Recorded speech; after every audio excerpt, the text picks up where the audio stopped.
السلام عليكم ورحمة الله وبركاته.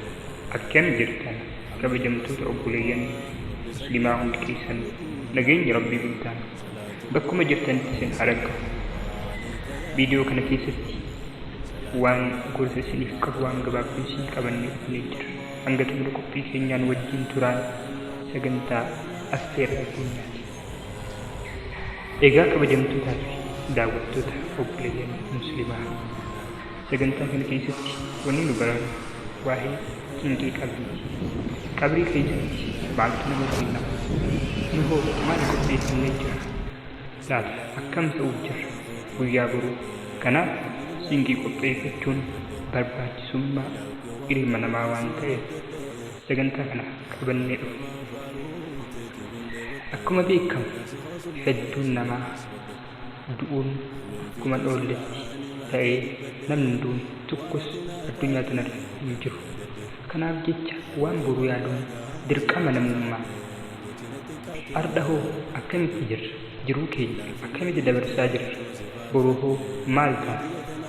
Kanaaf qophiin barbaachistu namni yeroo du'ee addunyaa kanarraa darbe waan addunyaa irra jiru hunda irraanfate ganda biraa deeme waan biraa yaadachuutti seenee jira. آخران هو أكم جرتي رسول صلى الله عليه وسلم وهي آخرات الرتي كرسي بتاء نفتعمي تيميتر أكم آن ربي عز وجل جل جلاله عظم سلطانه جتتي كل نفس ضائقة الموت وإنما توفون أجوركم يوم القيامة فمن زحزح عن النار وأدخل الجنة فقد فاز وما الحياة الدنيا إلا متاع الغرور.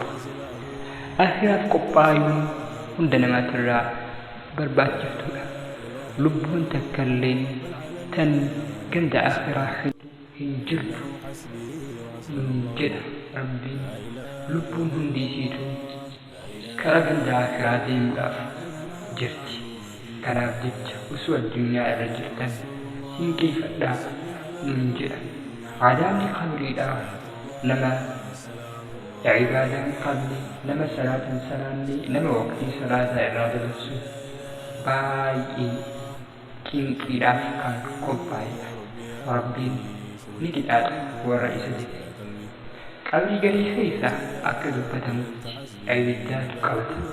Qabrii gadii keessaa qabrii jettee akka biran qabu. Qabriin gadiin ammoo ni bareeddi argaa ijaarsis. Kanaaf jecha qophaa'aa sinqeeffadhaa. Kuni dhaamsaa barii roobdaa turetti.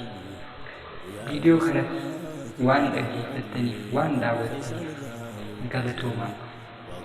Achumaan dhaamsi dhumaa kanas idhaan roobdaa guruppi FB irratti daaniftira keenya bu'aaf amaan bananii jira. Seenaatii qophiiwwan garaagaraa ni ta'uudhaan irratti gallakkisaa uummata waan bashannansiisu waan rabbii namnis jaalatu hojjedhaa dhaamsa isaati.